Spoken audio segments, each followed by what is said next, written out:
नमस्कार, आप देख रहे हैं के न्यूज। मैं हूं आपके साथ सोनी चौहान। मुद्दे की बात में आपका स्वागत है। हापुड़ में परिवहन विभाग की बड़ी लापरवाही देखने को मिली और यही हाल लगभग जालौन, आगरा, कई जगहों पर देखने को मिल रहा है। आगरा से हमारे संवाददाता अजेंद्र चौहान जुड़े हुए हैं, कानपुर से हमारे संवाददाता सुरेश सविता जुड़े हुए हैं, हमारे संवाददाता माजिद अरमान भी जुड़ चुके हैं जालौन से। स्वागत है आपका।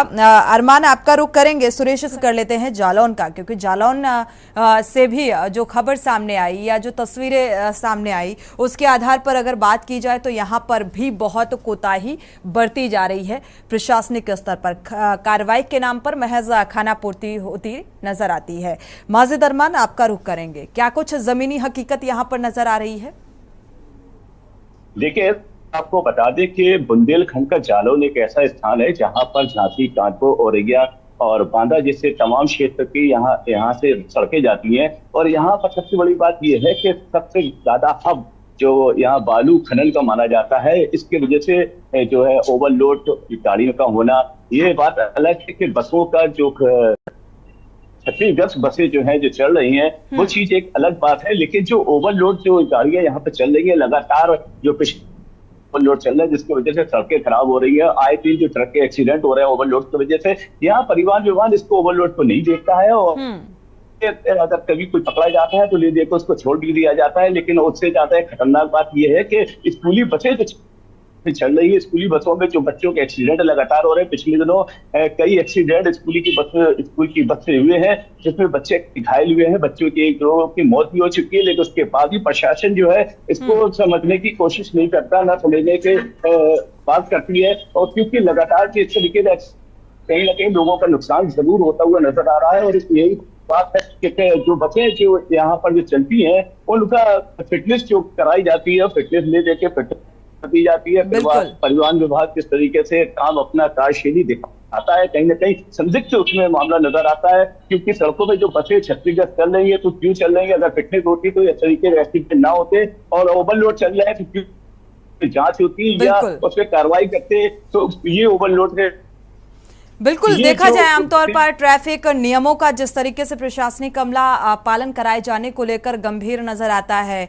चालान पे चालान काटे जाते हैं, लेकिन रास्ते में जिस तरीके से जो ओवरलोडेड वाहन हैं वो निकलते हैं, इसको लेकर कोई सीरियसनेस, कोई गंभीरता नजर नहीं आती। क्योंकि ये वसूली का एक जरिया है, एक कमाई का जरिया है और इसमें पूरी तरीके से परिवहन विभाग से लेकर प्रशासनिक अमला, प्रशासनिक आला अधिकारी संलिप्त नजर आते हैं और इसीलिए उचित कार्रवाई नहीं होती। डग्गामार वाहन फर्राटा भरते हुए नजर आते हैं। बिना परमिट के जो वाहन है वो सड़कों पर दौड़ते हुए नजर आते हैं। और आखिर इन डग्गामार वाहनों के खिलाफ कार्रवाई कब होगी, ये अपने आप में एक बड़ा सवाल है। वो भी तब जब जो जिम्मेदार विभाग है और जो आला अधिकारी हैं प्रशासनिक अमले के, वो इसमें पूरी तरीके से संलिप्त हैं। तो आप कैसे उम्मीद कर सकते हैं कि कार्रवाई होगी? हमारे साथ जालौन, आगरा, कानपुर से संवाददाता जुड़े हुए हैं। एक बार वापस से रुक है, माजिद अरमान का रुख कर लेते हैं, फिर सुरेश सविता का रुख करेंगे।